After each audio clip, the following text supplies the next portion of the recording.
नमस्कार मित्रों। आज हम बात करेंगे 1962 भारत चाइना वार पर और ये देखेंगे कि चीन से हार का जिम्मेदार कौन रहा, किसने किया था सेना को कलंकित और किसने किया था देश को शर्मिंदा। बात करते हैं 1962 के भारत चीन युद्ध की। इस युद्ध में भारत की सैन्य पराजय हुई थी और साथ में हमारी राजनीतिक विफलता भी चर्चा में हमेशा रही है और कहा यह जाता है कि हम सामरिक मोर्चों पर राजनीतिक कारणों से हारे हैं। जवाहरलाल नेहरू जी की जो एक आत्मकथा है जिसको एस गोपाल जी ने लिखा है, उसमें यह कहा गया है कि चीजें इतनी बुरी तरह से गलत हुई थी उस समय, अगर ऐसा वाकई नहीं होता तो इन पर यकीन करना मुश्किल हो जाता कि ये चीजें भी हो सकती हैं, इतनी गलतियां भी राजनीतिक स्तर पर सामरिक स्तर पर की जा सकती हैं। लेकिन ये हुआ था। भारत के उस समय के जो राष्ट्रपति थे राधाकृष्णन साहब, इन्होंने इसको लेकर के सरकार पर तंज भी कसा था कि चीन पर जो विश्वास कर रहे हैं और वास्तविक जो समस्याएं हैं, उसकी जो वास्तविकता है, उसकी जो अनदेखी कर रहे हैं, ये ठीक नहीं है। इसका आरोप भी लगा था सरकार पर। गलतियां बहुत हुई है। नेहरू जी ने क्या गलतियां की है उसको पहले हम देख लेते हैं, क्योंकि इसमें कई कैरेक्टर हैं, कई पात्र हैं। नेहरू जी की गलतियां तो नेहरू जी खुद मानते हैं। उन्होंने एक बार संसद में भी कहा था और ये स्वीकार किया था, एक कम से कम उनकी इस बात को मानना चाहिए कि उन्होंने हिम्मत किया था अपनी गलतियों को स्वीकार करने की। उन्होंने कहा था कि हम दुनिया की सच्चाई से दूर हो गए थे, हम एक बनावटी माहौल में जी रहे थे जिसे हमने ही तैयार किया था। उनको भरोसा था नेहरू जी को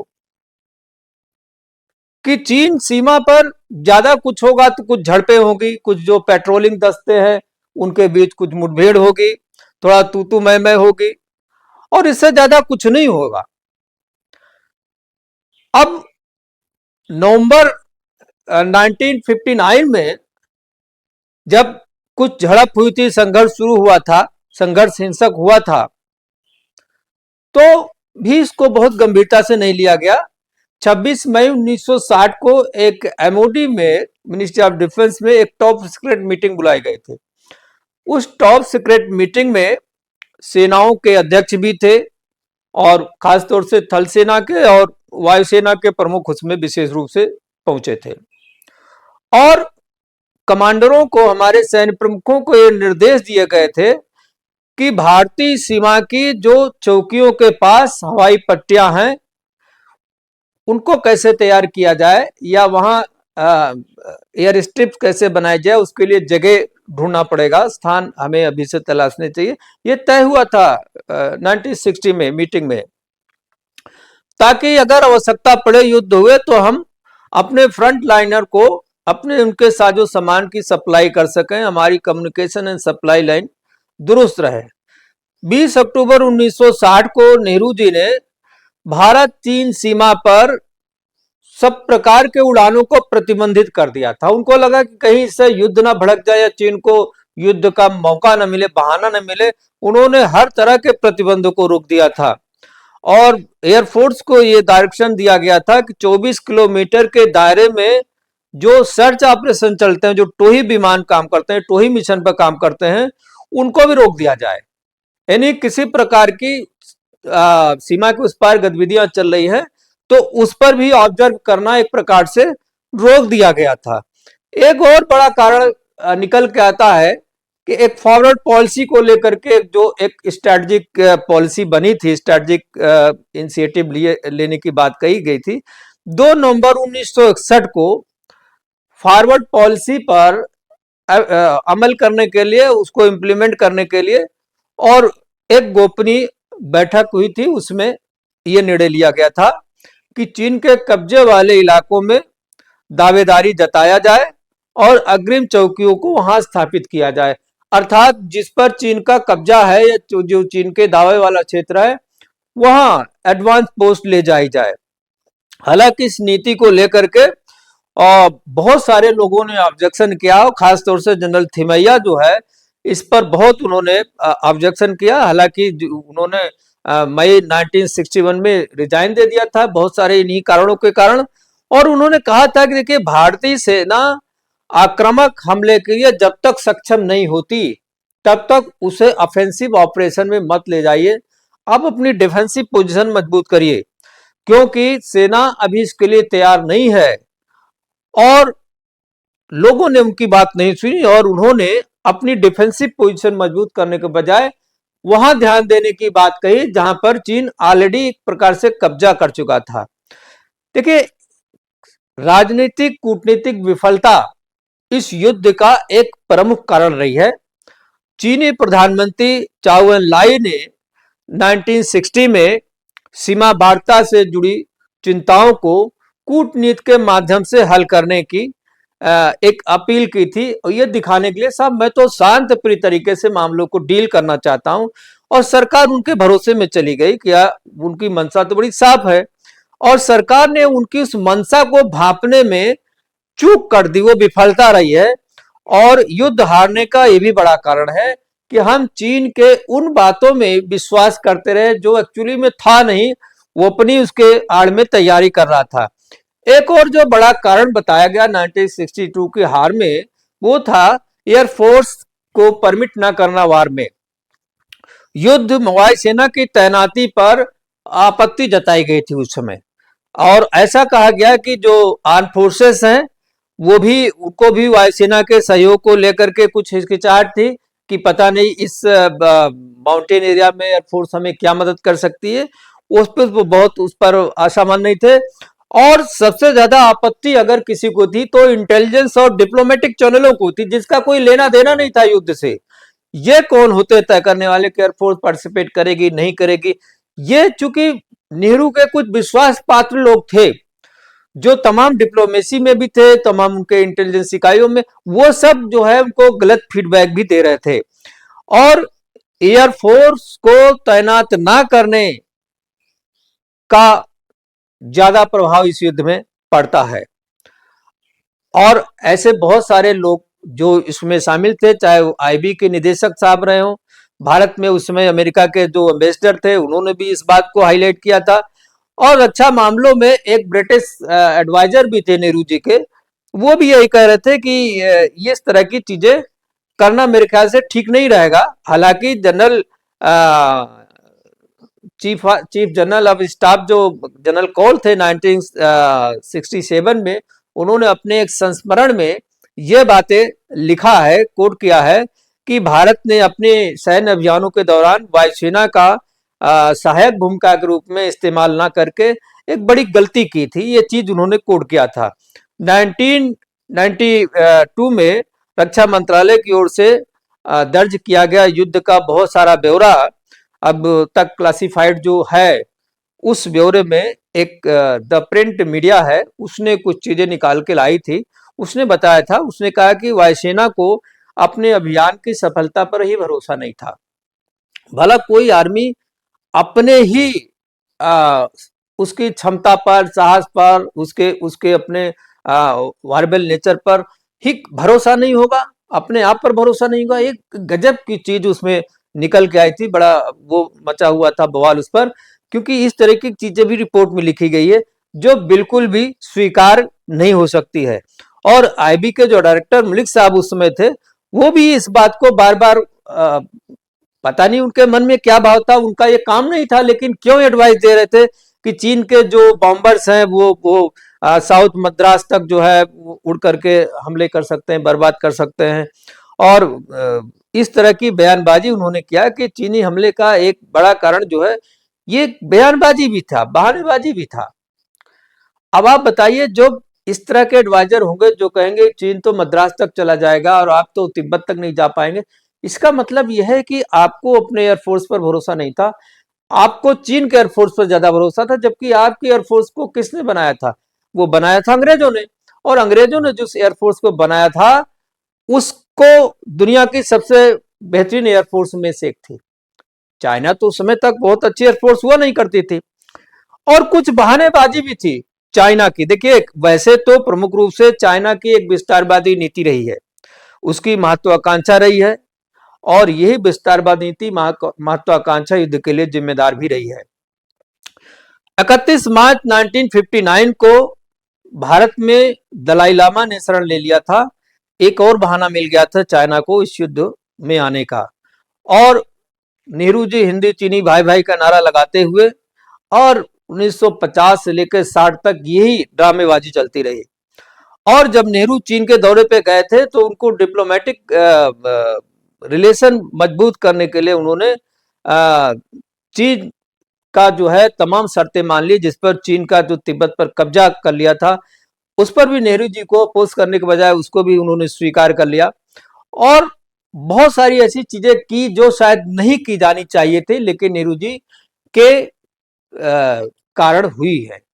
एक बहुत इंपॉर्टेंट पात्र आता है इस पूरे खेल में कृष्णन मेनन का, जो डिफेंस मिनिस्टर थे। प्रधानमंत्री मेनन पर बहुत ज्यादा भरोसा करते थे, और वह पूरी तरह से अपनी मिनिस्ट्री में स्वतंत्र थे, जो भी करना चाहते थे करते थे। चाहे मिलिट्री में अपॉइंटमेंट का मामला हो, प्रमोशन का मामला हो, अपने चहेतों पर मेहरबान होकर के उन्होंने काम किया। और इन्हीं वजहों से के एस थिमैया साहब बड़ी नाराजगी रहती थी, और कई बार उनसे नोकझोंक भी हुई थी डिफेंस मिनिस्टर से, और मामला कभी कभी इतना तूल पकड़ा कि उन्होंने रिजाइनेशन दे दिया। हालांकि बाद में उनको इस्तीफा वापस लेने के लिए मनाया गया। लेकिन मेनन साहब के इस कारण से सेना का जो वास्तविक स्वरूप है एक अर्दली की तरह हो गया, उनके सेवक की तरह हो गया। उन्होंने लड़ाई के दौरान जनरल बीएम कॉल को ऑपरेशन कमांडर बना दिया, जबकि उनके पास कोई खास वार एक्सपीरियंस नहीं था। बहुत सारे हमारे कमांडर थे जिनको अगर मौका मिलता तो शायद बेहतर हो सकता था। और यही नहीं, मेनन साहब उनकी जो एक कहा जाता है कि वो शायद कम्युनिस्ट माइंड के थे, उनकी मानसिकता बहुत साम्यवादी थी। उन्होंने यूनाइटेड नेशन में चीन की पैरवी की थी, और इन्हीं के पैरवी के कारण जो अस्थाई सीट परमानेंट मेंबरशिप भारत को मिल रही थी वो बाद में चीन को मिल गई। नेहरू जी को इन्होंने मना लिया, और नेहरू जी के माध्यम से इन्होंने चीन की पैरवी की, और चीन को वो अस्थाई सीट मिली। एक कम्युनिस्ट विचारधारा के प्रभावित थे, और हमारे डिफेंस मिनिस्टर थे, और उनको ऐसा लगता था कि भारत पर कभी चीन अटैक नहीं करेगा। इस कारण से थिमैया के कहने के बाद भी वो अपने फोर्सेस को, आर्म फोर्सेस को पाकिस्तान के बॉर्डर पर डिप्लॉय करवाते रहे। चाइना बॉर्डर पर उन्होंने कुछ खास काम नहीं किया, और कोई ध्यान चीन पर नहीं दिया। अब एक पात्र और है, करेक्टर और आता है बीएम कॉल का। बीएम कॉल साहब कृष्णन मेनन के बहुत खास थे, उनकी छत्र छाया थे, और पूर्वोत्तर इलाकों में पूरा युद्ध क्षेत्र का जो था उसका कमांडर उनको बनाया गया था पहले। और पूर्वोत्तर फ्रंटियर, उस समय जो अरुणाचल प्रदेश है उसको पूर्वोत्तर फ्रंटियर बोला जाता था। और हिमालय की जब ये गए थे सज्जन, इतने ये कौन से फौजी थे पता नहीं, जब हिमालय के क्षेत्रों में ये गए तो कौल साहब बीमार हो गए तो इनको दिल्ली ले आया गया, और दिल्ली में यह बाकायदा मोतीलाल नेहरू मार्ग पर जो है वहां पर एडमिट हो गए हॉस्पिटल में। और इतना मेहरबान थे मेनन साहब इनके ऊपर कि इन्होंने उनसे कमान वापस लेने के बजाय बीमारी हालत में भी इन्होंने कहा कि आप वार का जो है संचालन करते रहेंगे, कंडक्ट ऑफ वार का इनके पास चार्ज बना रहा। जबकि जनरल थापर जो थिमैया के बाद दूसरे जनरल हुए थे युद्ध के दौरान, वो इसके खिलाफ थे, विरोध कर रहे थे, लेकिन थापर साहब की हिम्मत नहीं थी। जो थिमैया साहब नेशनल इंटरेस्ट में डिफेंस मिनिस्टर से दो दो हाथ कर लेते थे, मतलब उनसे बात कर लेते थे, अपनी बात रखते थे बेझिझक, वो थापर साहब नहीं कर पाते थे, क्योंकि वो टकराव का रास्ता नहीं मोल लेना चाहते थे। वो डरते थे, संभवतः अपने पोजीशन से डरते थे, और ये सब जानते हो कि कौल साहब ठीक नहीं कर रहे हैं, लेकिन वो चुप रहने पर मजबूर थे। मेनन और कौल का ये जो कारनामा था, धीरे धीरे पूरे देश में इनके प्रति नफरत फैलता गया, और सेना ही नहीं सिविलियंस में इवन इतना नफरत फैल गया कि कांग्रेस के ही नेताओं ने नेहरू जी पर दबाव बनाना शुरू किया कि अगर इन्हें डिफेंस मिनिस्टर से नहीं हटाते हैं तो ये बहुत कुछ चौपट कर देंगे, आपकी पॉलिटिक्स भी चौपट हो जाएगी। तब जाके 7 नवंबर को मेनन साहब को डिफेंस मिनिस्टर के पद से हटाया गया और कौल साहब के मामले में राष्ट्रपति राधाकृष्णन से जब पूछा गया कि साहब ये लोग कौन है, क्या इनको गिरफ्तार किया जाएगा, तो राष्ट्रपति जी कहते हैं कि दुर्भाग्य से इन्हें गिरफ्तार नहीं किया जाएगा। मतलब ये लोग ऐसे थे, चाहे कौल हो चाहे मेनन हो, इन्हें गिरफ्तार करके जेल भेजना चाहिए था, इन्हें दंड मिलना चाहिए था। लेकिन ये होता तो नेहरू जी भी आते उस लपेटे में। अब नेहरू जी को कौन दंड देता, इसलिए उनके चक्कर में सारे लोग छूट गए। और ये जो खुफिया के लोग थे, खुफिया प्रमुखों की अपने काम ना करके जो एडवाइस दे रहे थे सरकार को फालतू की, सेना क्या करना चाहिए क्या नहीं करना चाहिए, सेना को एडवाइस दे रहे थे। ये अगर मलिक साहब जो मेनन साहब के सहायक भी थे, ये अपनी नीतियां बनाने के बजाय, सेना में इन्फ्लुएंस क्रिएट करने के बजाय अपने इंफॉर्मेशन सिस्टम को दुरुस्त किए होते, अपनी खुफिया व्यवस्था को दुरुस्त किए होते, तो शायद उस पार क्या हो रहा है उसकी खबर सही से देते और चीन वास्तव में क्या कर रहा है, और यह सर्वजनिक स्थिति से बचा जा सकता, अपमानजनक स्थिति से बचा जा सकता था। ये सही रिपोर्ट सही समय पर खुफिया दे पाने में असमर्थ रही है और चीन की रणनीतियों का पूरा पता करने में असमर्थ रही है।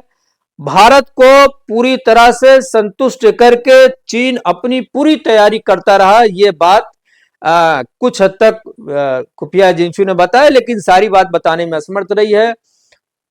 पटेल साहब चिंता कर रहे थे, पटेल साहब ने नेहरू को इस इन बिटवीन बहुत सारे लेटर्स लिखे हैं और क्या हो रहा है चीन में इसके बारे में भी उन्होंने बहुत सारे इनपुट दिए हैं, लेकिन नेहरू जी ने उस पर बहुत ज्यादा गौर नहीं किया। और माओ और उनके जो सैनिक थे, उनके जो पॉलिटिकल एडवाइजर थे, उनके जो डिफेंस एडवाइजर थे, पूरा अलर्ट थे, पूरी योजना बना रहे थे कि कैसे भारत के खिलाफ सावधानी पूर्वक तैयारी किया जाए, उनको पता न चले और उनके ऊपर हमला किया जाए। अगर हम इसका विश्लेषण करें, मैं समझता हूं युद्ध सामरिक के साथ साथ राजनीतिक मोर्चे पर भी लड़ा जाता है, और राजनीतिक मोर्चे पर हम किस तरह की युद्ध लड़ रहे थे, मैं समझता हूं कि इस वीडियो में आपको पता चल गया होगा कि राजनीतिक प्रतिबद्धता देश के प्रति और सेना के प्रति और सुरक्षा के प्रति कितनी कमजोर थी, इसका पता आपको चल गया होगा। अति विश्वास था, आत्मविश्वास होना चाहिए था, सेल्फ डिफेंस होना चाहिए था, लेकिन ओवर कॉन्फिडेंस, अतिविश्वास था, नहीं नहीं कुछ नहीं होगा, चीन कुछ नहीं करेगा, चीन तो बहुत सीधा था, हिंदी चीनी भाई भाई, अतिविश्वास था। अपनी सुरक्षा के प्रति, अपनी तैयारी के प्रति आत्मविश्वास नहीं था और चाटुकारिता चरम पर थी। नेहरू जी माओ के पीछे लगे हुए थे, मेनन साहब नेहरू जी के पीछे लगे हुए थे, कौल साहब मेनन साहब के पीछे लगे हुए थे। ये जो चेन थी चाटुकारिता की, ये भी इस युद्ध का एक टर्निंग, एक डिसीजन जो होना चाहिए था उसके उलट ले जाने में निश्चित रूप से इसका भी बहुत बड़ी भूमिका थी, रोल था। और मैं समझता हूं कि इस पूरे युद्ध के विषय पर एक और एपिसोड बनाने की आवश्यकता है। इसके जो सामरिक पहलू हैं, सामरिक कारण है, उसको भी जानना बहुत जरूरी है। जल्द ही दूसरा वीडियो हमारा जाएगा जो युद्ध के मोर्चे पर क्या क्या ब्लंडर हुआ था उसके बारे में भी बात करेंगे। आज यहां तक यहीं पर विराम देते हैं। बहुत बहुत धन्यवाद। लाइक करें, सब्सक्राइब करें, शेयर करें चैनल को और कमेंट भी करते रहें। नमस्कार, जय हिंद।